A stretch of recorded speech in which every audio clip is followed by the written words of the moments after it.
تبارك الذي نزل الفرقان على عبده ليكون للعالمين نذيرا نحمد اللہ العظیم ونصلی علی رسول الکریم۔ جنگ بدر و احد کی جل شانہ کیفیت بیان کر رہے ہیں کہ جب اللہ جل شانہ کی دی ہوئی جان، اللہ کا دیا ہوا مال اللہ ہی کے لیے اس لیے قربان کرنا پڑتا ہے کہ دنیا سے بہتر آخرت کی زندگی مل جاتی ہے، انسانوں سے بہتر اللہ مل جاتا ہے، تو پھر جو صادق ہوتے ہیں، سچی ایمان والے ہوتے ہیں، انہیں کی قدم جمتے ہیں، چاہے ان کے پاس ظاہری اعتبار سے کوئی چیز نہ ہو، ان کے سامنے دو ہی چیز ہوتی ہیں، ہمیں آخرت ملے گی اور اللہ ملے گا۔ تو اس وقت کیفیت کیا بنتی ہیں؟ کھرے کھوٹے کی پرکھ ہوتی ہیں۔ اعوذ باللہ من الشیطان الرجیم، بسم اللہ الرحمن الرحیم۔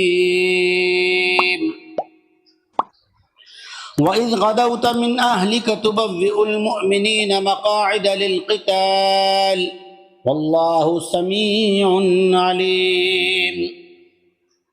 اے پیغمبر صلی اللہ علیہ وسلم، جب صبح صبح آپ احد کے دن اپنے مومنین کو ٹھکانوں پر تیار کر کے اپنے اپنے جگہ پر جنگ کرنے کے لیے کھڑا کر رہے تھے اور انہیں جگہ بتا رہے تھے، اللہ جل شانہ آپ کی باتیں سن رہا تھا کہ خبر ملی تھی کہ مشرکین جو ہیں انہوں نے حملہ کرنے کا مدینہ منورہ پر ارادہ کر لیا ہے۔ تو پھر آپ نے اپنے ساتھ 1000 صحابہ کرام رضی اللہ عنہم اجمعین کو تیار کیا۔ اس میں 2 قبیلے بھی تھے، بنو حارثہ اور بنو سلمہ۔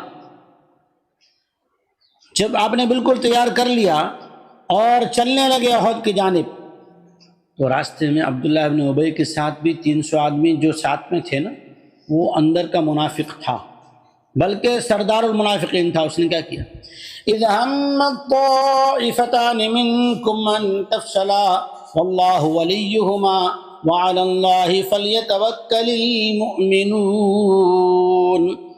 جب آپ میں سے 2 قبیلے والوں نے، 2 گروہوں نے واپس لوٹ جانے کا اور واپس ہٹ جانے کا ارادہ کیا تھا، اور اللہ ہی ان دونوں کا ولی بنا، ان کی اللہ نے ہمت انہیں دلائی، اور ایمان والوں کو تو اللہ ہی پر بھروسہ کرنا چاہیے۔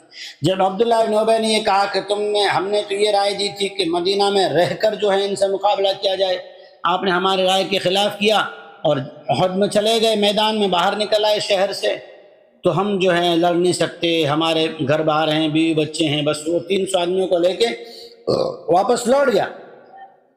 تو اس سے دیکھا دیکھی بنو حارثہ اور بنو سلمہ کے لوگوں میں بھی یہ خیال پیدا ہونے لگا، لیکن اللہ نے ان کو جما دیا، اور اللہ جل شانہ ان کی کیسی مدد کی۔ وَلَقَدْ نَصَرَكُمُ اللَّهُ بِبَدْرٍ وَأَنْتُمْ أَذِلَّةٌ۔ اللہ نے ان کو یہ بتلایا کہ دیکھو تمہاری مدد اللہ نے ایسی حالت میں کی کہ تمہارے پاس کچھ نہیں تھا، 70 اونٹ، 2 گھوڑے، 6 زرہیں اور 8 تلواریں تھیں، تم 313 تھے، آج 1000 ہو۔ فَاتَّقُوا اللَّهَ لَعَلَّكُمْ تَشْكُرُونَ، اللہ سے ڈرو اور اللہ کی دی ہوئی نعمتوں کی قدر کرو۔ اِذْ تَقُولُ لِلْمُؤْمِنِينَ أَلَنْ يَكْفِيَكُمْ أَنْ يُمِدَّكُمْ رَبُّكُمْ بِثَلَاثَةِ آلَافٍ مِّنَ الْمَلَائِكَةِ مُنْزَلِينَ۔ اور جب بدر کی جنگ میں تم مومنوں سے کہہ رہے تھے کہ کیا تمہارے لیے یہ بات اچھی نہیں ہے کہ تمہارا پروردگار تمہاری مدد جو ہے 3000 فرشتوں سے کر دے جو اتر آئے تھے۔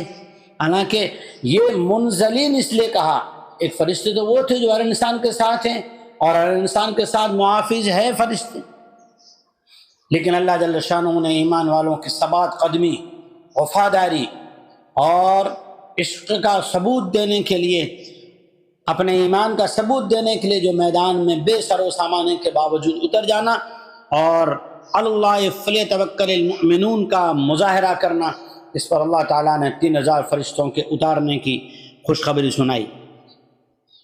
اور پھر جب یہ خبر ملی کہ ہرمز جو ہیں کرز ابن جابر، اس کے بارے میں یہ خبر آئی کہ وہ لشکر لے کر جو ہے کافروں کی مدد میں اتر رہا ہے، اللہ جل شانہ نے پھر ان کے لیے اور ایک مدد کا وعدہ کیا، بلا ان تصبروا وتتقوا ويأتوكم من فورهم هذا يمددكم ربكم ب5,000 من الملائكة مسوبين۔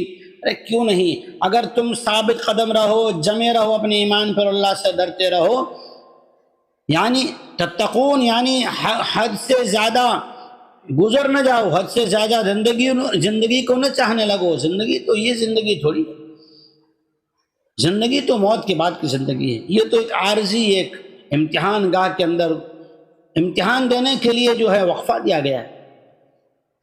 اور دیکھو نا، یہ تمہارے لیے فوراً اللہ کی جانب سے، تمہارے رب کی جانب سے 5,000 فرشتوں کی ایسی جماعت مدد میں آ گئی جو نشان لگائے ہوئے کس کو کہاں کھڑا ہونا ہے، کس کے ذریعے سے کس کو جو ہے واصل جہنم کرنا ہے، یہ سارے نشانات لگائے ہوئے زمین پر اتر آئے ہیں۔ وما جعله الله إلا بشرى لكم ولتطمئن قلوبكم به وما النصر إلا من عند الله العزيز الحكيم۔